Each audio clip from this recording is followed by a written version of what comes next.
Hello students, how are you all? I Anjali Sharma welcome you all to your own YouTube channel.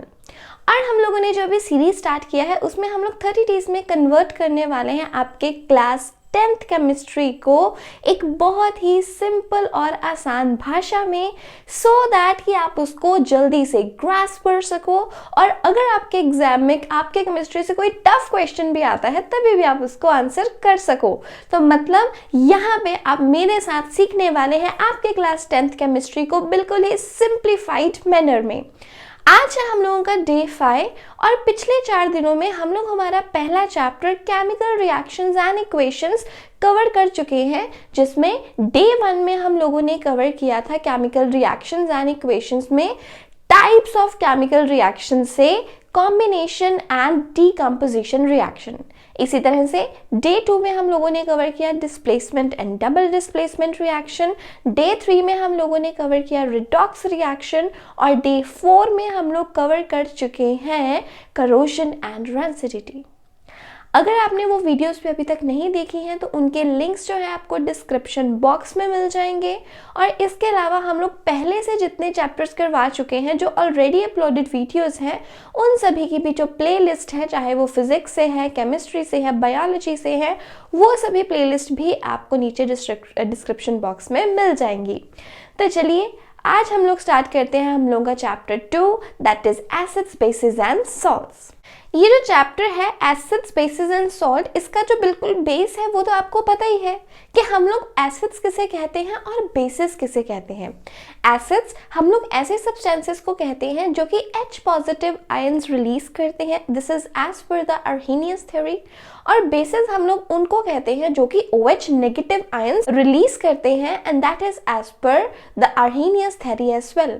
मतलब Arrhenius theory हम लोगों को ये चीज बताती है कोई भी ऐसा सब्सटेंस जो H पॉजिटिव रिलीज करे वो एसिड है, जैसे HCl, H2SO4, ये सभी जो है ये H पॉजिटिव आयंस फर्निश करते हैं।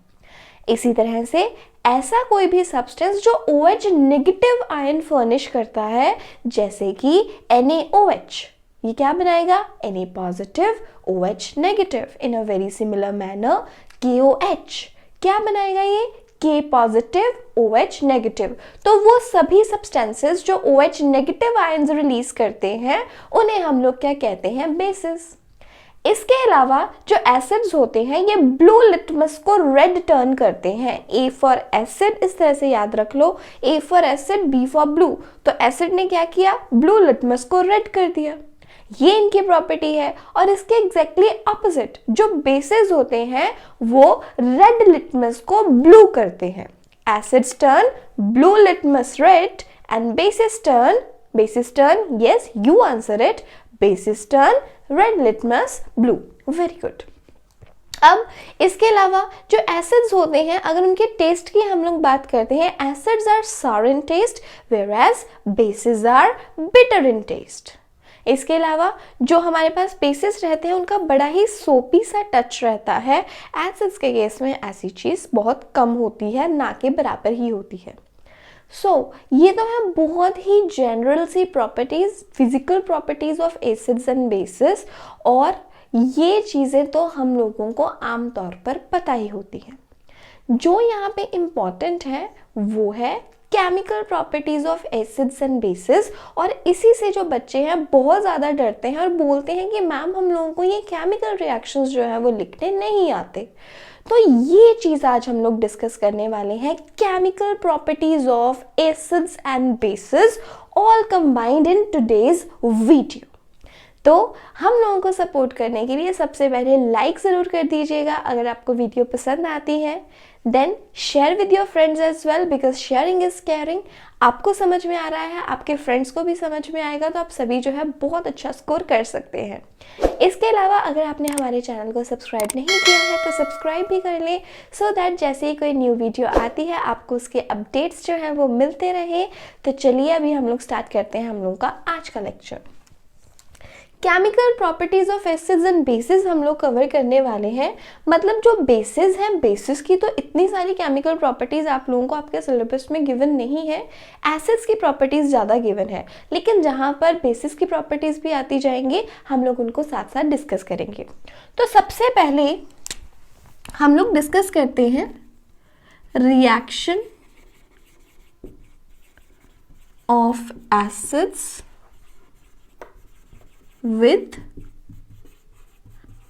मेटल्स, कि जो एसिड्स हैं वो मेटल के साथ कैसे रिएक्ट करेंगे।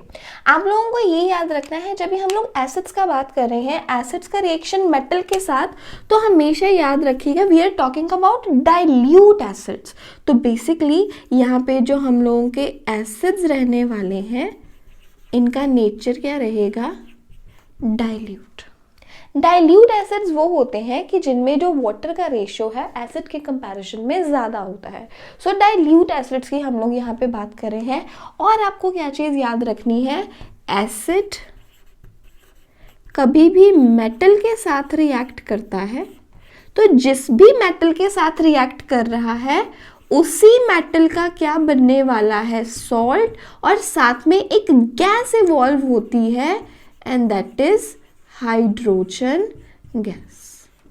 And this question is quite popular in your exams कि जब भी एसिड, कैसा एसिड, डाइल्यूट एसिड, जब भी एसिड्स जो हैं वो मेटल के साथ रिएक्ट करते हैं, मेटल के साथ रिएक्ट करने पर जिस भी मेटल के साथ वो रिएक्ट कर रहे हैं उसी मेटल का सॉल्ट बनता है और साथ में एक गैस इवॉल्व होती है, दैट इज हाइड्रोजन गैस। और क्वेश्चन यहीं से आता है दैट व्हाट गैस और what kind of gas is released when a dilute acid is reacted with metal, कि जब भी डाइल्यूट एसिड्स मेटल के साथ रिएक्ट करते हैं उस टाइम पे कौन सी गैस रिलीज होती है, आपको याद रखना है, that is the hydrogen gas. और साथ ही में क्वेश्चन आता है that how can you check the presence of this hydrogen gas, how can you check the presence of this hydrogen gas. आपको ये चीज याद रखनी है that hydrogen gas always burns with a pop sound, कि जो हाइड्रोजन गैस है ये हमेशा पॉप साउंड के साथ बर्न करती है। मतलब कि आपने पूरा रिएक्शन करवा दिया, अगर आपको चेक करना है कि हाइड्रोजन गैस रिलीज हुई है या नहीं हुई है, आप बर्निंग कैंडल या मैचस्टिक नज़दीक लेके जाते हो उस एरिया के, तो वहाँ पे पॉप का साउंड जो है वो आना शुरू हो जाता है। जो गैस है ये पॉप पॉप पॉप करके बर्न करती है। So how can you detect it, by bringing a burning candle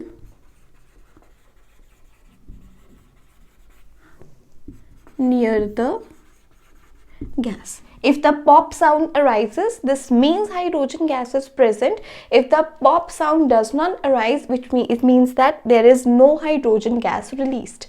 तो ये चीज़ आपको याद रखनी है। और इसी के रिलेटेड एक एक्टिविटी जो है आपके NCERT बुक में गिवन है, मैं आपको अभी उसका पिक्चर भी शो कर दूँ। देखिए अभी आप देख सकते हो यहाँ पे आपको आपके NCERT में एक पिक्चर है, देखो ये आप सभी को दिख रहा होगा, ये एक्टिविटी आपके NCERT में गिवन है। आप क्लियरली देख रहे हो यहाँ पे एक टेस्ट ट्यूब है, टेस्ट ट्यूब के साथ एक डिलीवरी ट्यूब लगाया हुआ है जो कि एक टब में जा रहा है, टब में है सोप सोल्यूशन और यहाँ से बबल्स बनते दिखाई दे रहे हैं। बबल्स में क्या है, there is hydrogen gas entrap. और जब भी आप देखते हो साइड से एक हैंड है जिसमें एक बर्निंग कैंडल पकड़ा हुआ है और उसकी वजह से साथ में एक पॉप का आपको यहाँ पे पूरा सिग्नल दिखाया हुआ है that the gas is burning with a pop sound. तो ये जो यहाँ पे पॉइंट है कि हाइड्रोजन गैस पॉप साउंड के साथ बर्न करता है, ये बहुत ज़्यादा इंपॉर्टेंट है और यहीं से जो क्वेश्चन है वो आपके NCERT से आपके एग्जाम्स में भी पूछा जा चुका है। सो यहाँ से आपको रिएक्शन क्लियर हुआ that acid plus metal gives metal salt plus hydrogen. अभी इसका एग्जाम्पल हम लोग डिस्कस करते हैं। जैसे मान लीजिए जो हमारे पास एसिड है that is sulphuric acid H2SO4।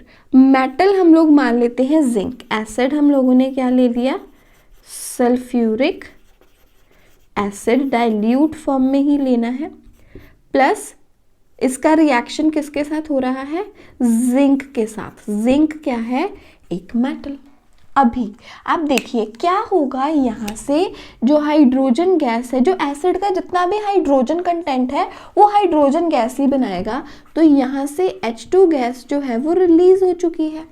अब आपके पास बचा क्या यहाँ पर, you are left with zinc और यहाँ से आपके पास बचा सल्फेट, तो आपके पास जो सॉल्ट बन जाएगा that is going to be zinc sulphate ZnSO4। ये क्या बन गया, जिंक सल्फेट। और जिंक सल्फेट क्या है, मेटल, कौन सा metal, zinc metal, zinc metal का एक salt. So acid whenever reacts with a metal it gives metal salt along with hydrogen gas। ये चीज आपको याद रखनी है। अभी इसी तरह से एक और हम लोग एग्जांपल देख लेते हैं। मान लो कि अगर मेरे पास अभी सल्फ्यूरिक एसिड नहीं कोई और एसिड, हाइड्रोक्लोरिक एसिड ले लीजिए, HCl, this is hydrochloric acid. किस फॉर्म में लेना है, डाइल्यूट फॉर्म में लेना है, हमेशा याद रखिए। और हम लोगों ने इसमें ऐड कर देना है सोडियम। क्या ऐड करेंगे, सोडियम, दैट इज Na। अब देखो आपने क्या लिया, HCl, ऐड क्या किया इसमें, सोडियम, दैट इज Na। अब HCl का देख लो कि दो पार्ट्स क्या है, एक हाइड्रोजन पार्ट है और दूसरा क्लोराइड, यहाँ से H पॉजिटिव और Cl नेगेटिव। हम लोग को पता नहीं है ऐसे एग्जिस्ट करता है। अगर HCl है तो ये क्या देगा, H positive Cl negative. Arrhenius theory ने बताया था ये हमेशा हमें H पॉजिटिव आयंस जो है वो प्रोवाइड करता है। तो एसिड का जितना भी हाइड्रोजन कंटेंट है, जो भी हाइड्रोजन कंटेंट है, ये तो हमें हाइड्रोजन गैस ही बनाकर देगा। Balancing is a different thing, लेकिन जो भी हाइड्रोजन पार्ट है, हाइड्रोजन पार्ट हमें हाइड्रोजन गैस ही बना के देगा। अब आपके पास बचा क्या, इधर से सोडियम और इधर से क्लोराइड। इधर से क्या बचा, सोडियम, इधर से क्या बचा, क्लोराइड। अब दूसरी चीज H2 गैस रिलीज होनी है। यहाँ पे दो हाइड्रोजन के एटम्स हैं, लेकिन HCl में तो हमारे पास केवल और केवल एक ही हाइड्रोजन है। अब अगर हम लोग एक HCl का मॉलिक्यूल और ले लेते हैं तो एक H इससे और एक H इससे मिला के यहाँ से क्या रिलीज हो गया, H2। अब बचा क्या, इधर से सोडियम और इधर से क्लोराइड। ये क्या बन गया, NaCl। अब ये Cl तो बचा रह गया, इसके लिए भी एक Na की ज़रूरत है, तो एक Na यहाँ से आ गया, एक और NaCl बनी, मतलब हमें दो NaCl मिले अलॉन्ग विद हाइड्रोजन गैस।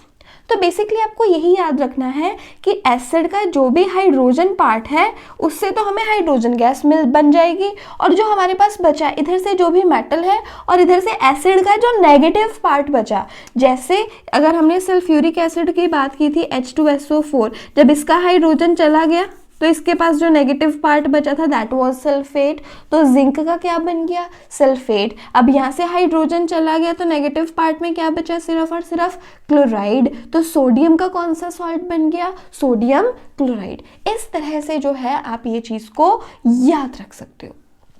अब यहाँ पे आपको एक और इम्पॉर्टेंट बात बताती हूँ कि अभी आपको ये तो समझ में आ गया, एक और इम्पॉर्टेंट यहाँ पे है कि अगर हम लोग नाइट्रिक एसिड की बात करें, अगर हम लोग नाइट्रिक एसिड की बात करते हैं दैट इज HNO3। HNO3 जो है it is nitric acid and it is a good oxidizing agent। HNO3 is nitric acid और ये गुड ऑक्सीडाइजिंग एजेंट है। ये क्या करता है, जैसे ही हाइड्रोजन गैस बनती है, जैसे ही हाइड्रोजन गैस बनती है ये इसको ऑक्सीडाइज करके किस में कन्वर्ट कर देता है, H2O में। तो आपको ये चीज़ भी याद रखनी है कि और जितने एसिड्स हैं अपनी डाइल्यूट फॉर्म में हाइड्रोजन गैस इवॉल्व करते हैं, but nitric acid is the one that does not evolve hydrogen gas upon reacting with metals. कि जो नाइट्रिक एसिड है क्योंकि एक अच्छा ऑक्सीडाइजिंग एजेंट है, इस केस में जैसे ही हाइड्रोजन गैस बननी शुरू होती है वैसे ही ये इसको ऑक्सीडाइज करके किस में कन्वर्ट कर देता है, वाटर में। इसका मतलब जो नाइट्रिक एसिड है ये हाइड्रोजन गैस इवॉल्व नहीं करता जब ये मेटल्स के साथ रिएक्ट करता है, but exceptions are always there. इस केस में जो एक्सेप्शन है that is magnesium and manganese, that is magnesium and manganese. ये दो मेटल हमारे पास ऐसे हैं जो कि नाइट्रिक एसिड के साथ रिएक्ट करने पर भी हमें हाइड्रोजन गैस इवॉल्व करवाते हैं। These are the two metals that evolve H2 gas even upon reacting with nitric acid। ये चीज़ आपको याद रखनी है और ये जो पॉइंट है ये अल्टीमेटली इम्पॉर्टेंट है। और यहाँ से भी CBSE एग्जाम्स में क्वेश्चन विटनेस किए गए हैं कि ऐसा कौन सा एसिड है जो कि मेटल्स के साथ रिएक्ट तो करता है लेकिन हाइड्रोजन गैस इवॉल्व नहीं करता। That is nitric acid. And what is the reason behind that? It is a good oxidizing agent. It readily converts hydrogen into water, or it readily oxidizes hydrogen gas into water. Another question जो यही point से आया हुआ है कि ऐसे हमें दो मेटल्स बताइए जो कि नाइट्रिक एसिड के साथ रिएक्ट करने पर भी हाइड्रोजन गैस इवॉल्व करते हैं। That is magnesium and manganese. तो ये देखिए यहाँ से आपने कितने सारे आपके बोर्ड के क्वेश्चन आंसर्स जो हैं वो कवर कर लिए हैं। अगर इसी तरह से आपको और भी क्वेश्चन आंसर हम लोगों के साथ प्रैक्टिस करने हैं तो इस वीडियो में बने रहिए, ज़्यादा से ज़्यादा अपने फ्रेंड्स के साथ शेयर कीजिए और सब्सक्राइब कर लीजिए हमारे चैनल को अगर आपने अभी तक सब्सक्राइब नहीं किया है तो चलिए यहाँ में हम लोगों ने जो एसिड्स का रिएक्शन है मेटल्स के साथ वो अच्छे से समझ लिया है। अभी हम लोग देखते हैं दैट ये जो एसिड्स हैं मेटल के साथ किस तरह से रिएक्ट करते हैं, क्या इसी वे में बेसिस भी मेटल के साथ रिएक्ट करते हैं। तो अभी हम लोग डिस्कस करेंगे reaction of basis with metals. Reaction of basis with metal. Reaction of bases with metals। अब देखिए रिएक्शन बिल्कुल सेम रहेगा। अगर आप कोई बेस लेते हो और उसमें ऐड कर देते हो मेटल तो यहाँ पे भी आपको सॉल्ट मिलता है और साथ में जो हाइड्रोजन गैस है वो इवॉल्व होती है। तो हाइड्रोजन गैस जो है वो एसिड्स के केस में भी इवॉल्व होगी, जो हाइड्रोजन गैस है वो बेसिस के केस में भी इवॉल्व होगी। तो यहाँ पे इन दोनों की सिमिलैरिटी है। Here is the similarity between an acid and a base. हम लोग डिफरेंसेस तो बहुत पढ़ते हैं that how are acids are different from bases. अब यहाँ पे बात हो रही है सिमिलैरिटी की कि चाहे एसिड मेटल के साथ रिएक्ट करे चाहे बेस मेटल के साथ रिएक्ट करे लेकिन दोनों ही केसेस में हाइड्रोजन गैस तो जो है वो प्रोड्यूस हो ही रही है। अब यहाँ पे एक रिएक्शन आप लोगों के लिए बहुत इंपॉर्टेंट है और ये CBSE एग्जाम्स में भी आ चुका है। What is the reaction कि बेस यहाँ पे लिया गया NaOH सोडियम हाइड्रोक्साइड और इसका रिएक्शन जिंक के साथ। बड़ा ही सीधा सा क्वेश्चन जो है CBSE एग्जाम्स में आया था that how sodium hydroxide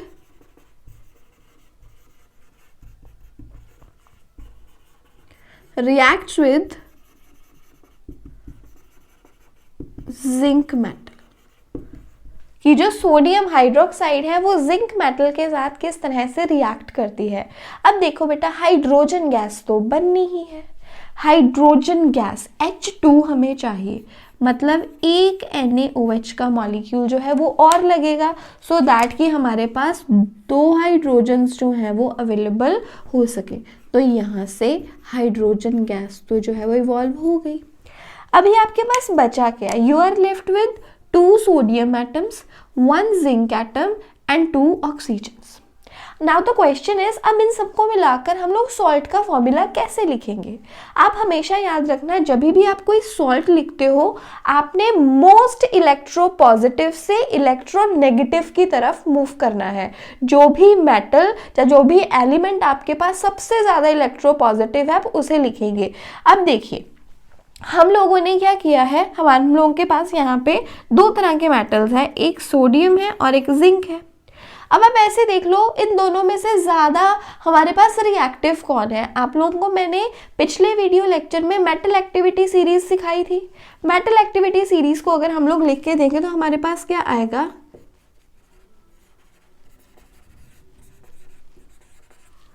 potassium, sodium, calcium, magnesium, aluminium and zinc. Sodium is more reactive than zinc. Sodium की जो रिएक्टिविटी है वो जिंक से ज़्यादा है, मतलब ये ज़्यादा इलेक्ट्रोपॉजिटिव और ये पहले लिखा जाएगा। कितने सोडियम है हमारे पास, Na2, मतलब कि दो जितने भी मेंशन कर दिए हमने Na2, क्योंकि फॉर्मूला में आपको पता है हम लोग सबस्क्रिप्ट की फॉर्म में लिखते हैं जो भी नंबर है। बैलेंसिंग के टाइम पे हम लोग सामने लिखते हैं, फॉर्मूला बनाने के टाइम जो है सबस्क्रिप्ट में आ जाता है। अब एक क्या है, जिंक Zn, दो क्या है, ऑक्सीजन्स, दैट इज O2। मतलब मेटल से non metal, metals are always electropositive, non metals are electronegative. अब ये तो पता ही था ऑक्सीजन इलेक्ट्रोनेगेटिव है तो लास्ट में आएगा। मेटल्स दो आ गए, अब दोनों में से कौन सा मेटल पहले लिखेंगे ये चीज़ हम लोगों ने डिसाइड कर ली हम लोगों की मेटल एक्टिविटी सीरीज को देखकर। तो हम लोग के पास सॉल्ट क्या बन गया, Na2ZnO2, Na2ZnO2 और इसका नाम है sodium zincate and the salt is sodium zincate. ये चीज़ आपको याद रखनी है और यही जो क्वेश्चन है ये CBSE एग्जाम्स में भी आ चुका है, that how zinc reacts with sodium hydroxide that is NaOH plus. कितने NaOH यूज हो रहे हैं यहाँ पे, 2, तो आप इस तरह से लिख सकते हो 2 NaOH plus zinc, it gives us Na2ZnO2 plus H2। अब ये क्वेश्चन इंपॉर्टेंट क्यों है, क्योंकि सोडियम जिंकेट का फॉर्मूला और जो नाम है बच्चों को आमतौर पर नहीं आता होता है, वो भूल जाते हैं इस चीज़ को, तो इसलिए यहाँ से ये जो चीज़ है इंपॉर्टेंट हो जाती है और एग्जाम्स में ये पूछी भी गई है।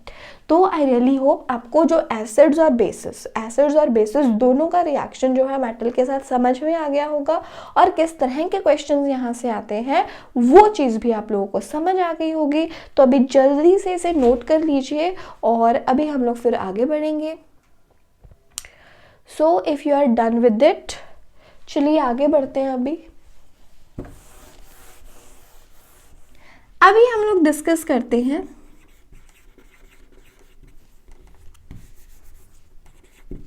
reaction of acids with metal oxides।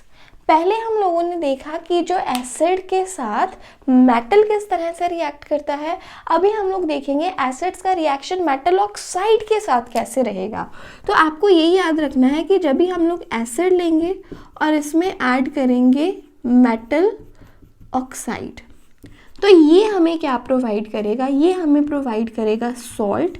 जो भी मेटल है उसका सॉल्ट बन जाएगा और साथ में अभी H2 की जगह रिलीज होगा H2O, क्योंकि हमने ऑक्साइड ले लिया ना, अकेला मेटल है तो हाइड्रोजन गैस, मेटल ऑक्साइड की हम लोग बात कर रहे हैं तो साथ में रिलीज होगा H2O दैट इज वाटर। तो साथ में यहाँ पे कोलैबोरेट करते जाएंगे, मेटल प्लस एसिड, ये इसने हमें क्या दिया, metal salt plus hydrogen same with the base.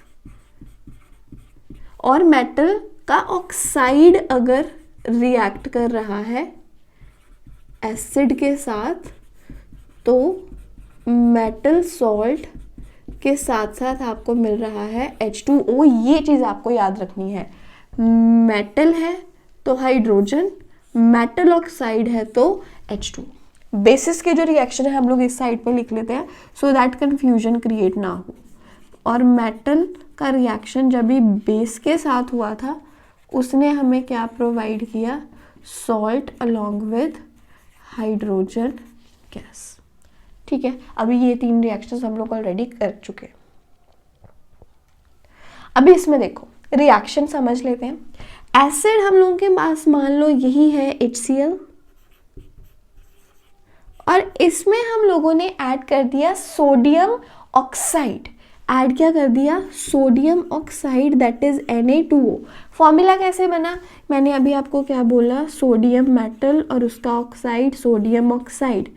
Na पे चार्ज क्या रहता है, +1, ऑक्सीजन पे चार्ज क्या रहता है, -2, क्रॉस करके फॉर्मूला बना देंगे क्लास 9 की तरह, क्या बन गया, Na2O। सोडियम ऑक्साइड का फॉर्मूला Na2 होता है, गलती से NaO नहीं लिखना है। अब देखो ये जो हमारे पास एसिड है, कोई एसिड का जितना भी हाइड्रोजन कंटेंट है, 1 है 2 है 3 है, जितना भी हाइड्रोजन है एसिड से, और मेटल ऑक्साइड का जितना भी ऑक्सीजन कंटेंट है, balancing is a different thing. दिमाग में आपको अगर सॉल्ट बनाना है, कौन सा पैदा होने वाला है, कौन सा बनने वाला है, तो आपको ये चीज रखनी है कि एसिड का जितना भी हाइड्रोजन कंटेंट है वो निकाल दो, मेटल का जितना भी ऑक्सीजन कंटेंट है वो निकाल दो, और इसके बाद जो चीज आपके पास बचने वाली है वही आपका सॉल्ट है। अगर मान लो यहाँ पे मेरे पास HCl है और यहाँ पे मेरे पास है Na2O, सोडियम ऑक्साइड, जितना भी हमारा हाइड्रोजन क्लोराइड से, जितना भी एसिड से हाइड्रोजन कंटेंट है वो निकाल दिया, ऑक्साइड में से, मेटल की ऑक्साइड में से ऑक्सीजन निकाल दिया। अब जो आपके पास बचा, सोडियम बचा, क्लोराइड बचा, इन्हीं से मिलकर सॉल्ट बनने वाला है। सोडियम क्या रहता है, Na+1, क्लोराइड इज Cl-1, तो जो आपका सॉल्ट बनने वाला है दैट इज NaCl, और साथ में हाइड्रोजन और ऑक्सीजन मिलके जो कॉन्टेक्ट निकला दैट इज वाटर। बैलेंसिंग की बात रह गई, बैलेंसिंग कर लेते हैं। यहाँ पे Na कितने हैं, 2, यहाँ पे कितने हैं, 1 ओनली, तो यहाँ पे भी क्या लगा देंगे, 2।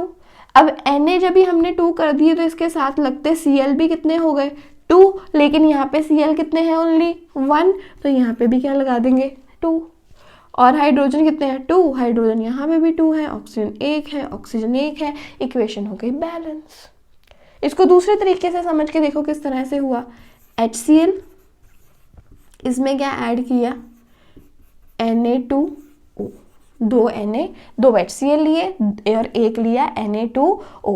अब देखो ये जो है यहाँ से H2 और यहाँ से O, H2 यहाँ से 2 हाइड्रोजन और 1 ऑक्सीजन, यहाँ से मिलके क्या बन गया, वाटर। बचा क्या, NaCl।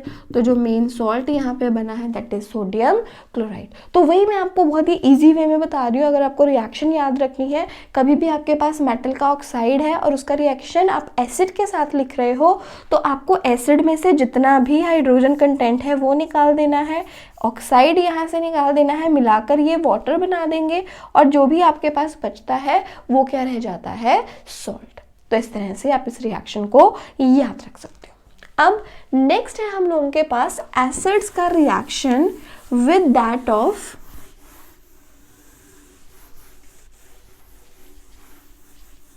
metal carbonates and bicarbonates.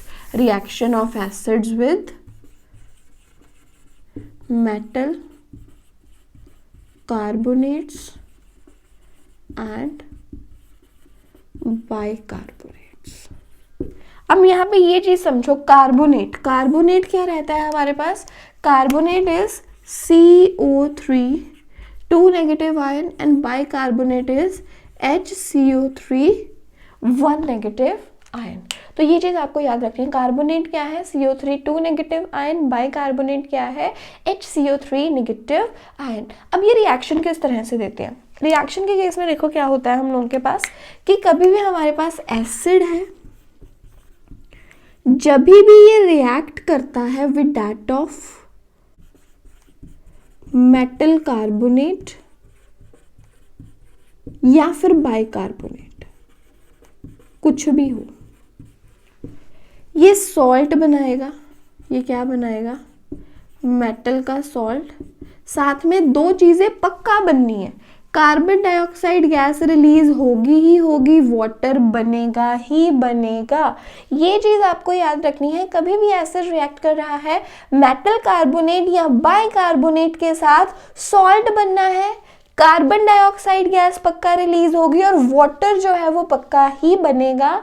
तो यहाँ पे हम लोग नोट कर लेते हैं मेटल, जब भी मेटल का कार्बोनेट या बाइकार्बोनेट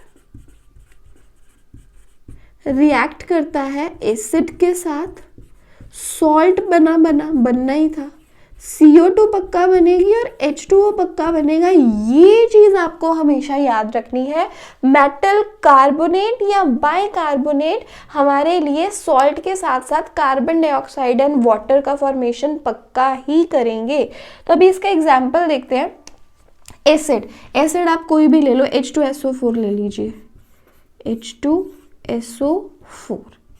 और मेटल का कार्बोनेट ले लेते हैं हम लोग, सोडियम कार्बोनेट Na2CO3। फॉर्मूला कैसे बना, Na पे +1 चार्ज, कार्बोनेट इज CO3 - 2, अभी आपको बताया, क्रॉस कर देंगे, वही क्लास 9 की तरह फॉर्मूला बन गया Na2CO3।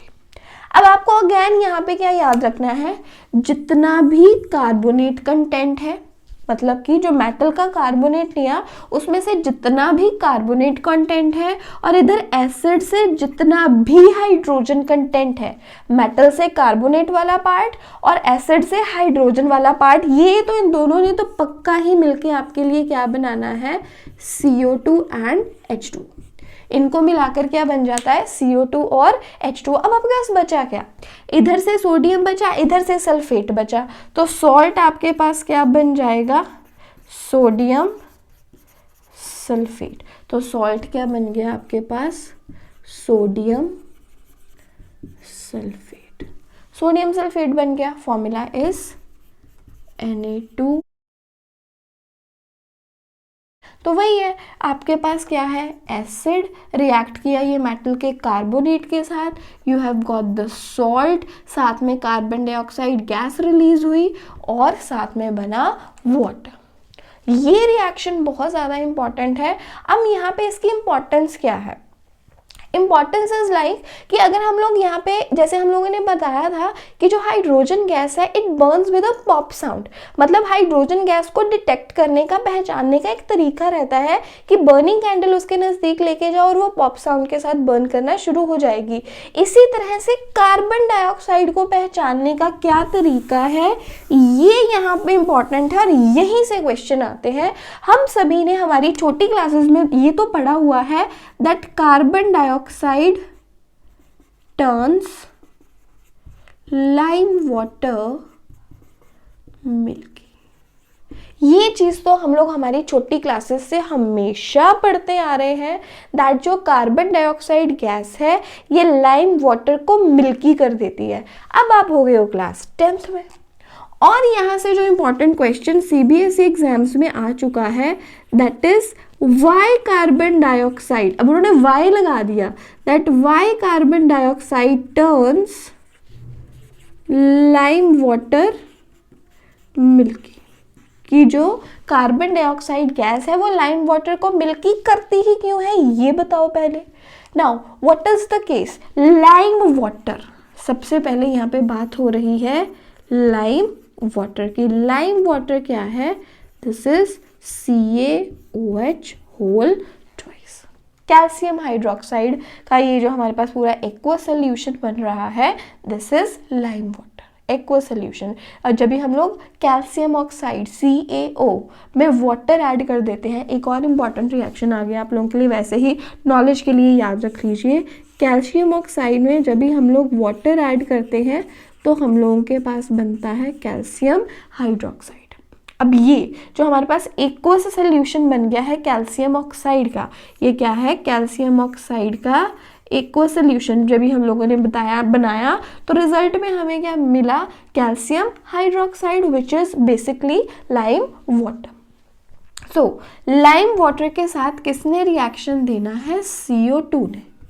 Reaction of CO2 with lime water. अब जैसे हम लोग बोल रहे हैं ना कि CO2 को अगर हम लोग लाइम वाटर के थ्रू पास करवाएंगे तो वो मिल्की हो जाएगा। क्वेश्चन इज कि जब भी हमने लाइम वाटर के थ्रू कार्बन डाइऑक्साइड को पास करवाया वो मिल्की हुआ क्यों? Means we are looking for the reaction between lime water that is CaOH whole twice and carbon dioxide CO2। क्या होता है, यहाँ से बनता है calcium carbonate. It will give us CaCO3, it will give us CaCO3 along with water that is H2O। अब ये जो कैल्शियम कार्बोनेट है ये एक इनसॉल्यूबल सॉल्ट है, it is insoluble in water, this is an insoluble salt. और क्योंकि एक इनसॉल्यूबल सॉल्ट बन गया जब भी कार्बन डाइऑक्साइड को लाइम वाटर के थ्रू पास किया गया, जो कि डिसॉल्व नहीं हो रहा है, अपने प्रेसिपिटेटेड फॉर्म में रह रहा है, इसकी वजह से जो सोल्यूशन है वो क्या हो जाता है, वो मिल्की हो जाता है। अब यहीं से साथ लगता है कि दूसरा क्वेश्चन आ जाता है that why milkiness disappears when excess CO2 is passed through the solution। कहते हैं कि जो CO2 है वो लाइम वाटर को मिल्की करती है, लेकिन अगर इसी सोल्यूशन में बहुत ज़्यादा CO2 पास कर दी जाए, बहुत ज़्यादा कार्बन डाइऑक्साइड पास कर दी जाए, तब जाकर ये जो मिल्कीनेस है ये मिल्कीनेस डिसअपीयर भी हो जाती है। अब ये बताओ ऐसा क्यों हुआ कि ये मिल्कीनेस डिसअपीयर क्यों हो जाती है when excess carbon dioxide is pass through the solution. तो बेसिकली होता क्या है, हमारे पास देखो बना गया CaCO3 प्लस H2O, मिल्कीनेस आ गई। मिल्कीनेस आने पर भी हम लोग रुक नहीं रहे हैं, उसमें से CO2 पास करवाए जा रहे हैं। एक टाइम ऐसा आता है मिल्कीनेस खत्म हो जाती है। अब ये मिल्कीनेस खत्म क्यों हुई? देखो फर्स्ट केस में जब भी हम लोगों ने CO2 को लाइम वाटर के थ्रू पास करवाया CaOH होल ट्वाइस के थ्रू, तो हमें मिला कैल्शियम कार्बोनेट CaCO3। लेकिन जब हम लोग एक्सेस में और ज़्यादा CO2 पास करवाए जा रहे तो ये कार्बोनेट के बजाय बन जाता है bicarbonate. It will give us CaHCO3 whole twice. Formula क्यों बना? क्योंकि हम लोगों को पता है Ca पे रहता है +2 चार्ज, बाइकार्बोनेट आपको बताया क्या है HCO3 -1, क्रॉस करके फॉर्मूला बना दो, जैसे 9th में बनाते थे CaHCO3 होल ट्वाइस।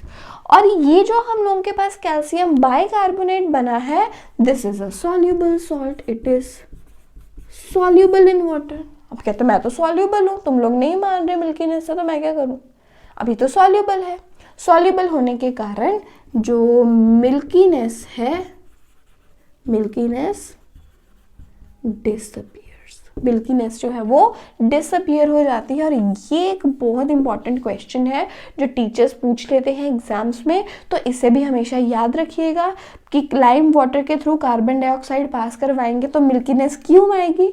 अगर एक्सेस में हम लोग कार्बन डाइऑक्साइड पास करवाए जा रहे हैं तो मिल्कीनेस डिसअपीयर क्यों हो जाएगी? So this is one of the important question, आप इसे भी नोट कर लीजिए। और इसके बाद हम लोग करेंगे हमारा लास्ट केमिकल रिएक्शन। नेक्स्ट है हम लोगों का एसिड का बेस के साथ रिएक्शन। मतलब ये बेस का रिएक्शन भी है, ये एसिड का रिएक्शन भी है, दोनों का कॉमन है। एसिड प्लस बेस आपस में रिएक्ट करने पे हमें देते हैं सॉल्ट और वाटर।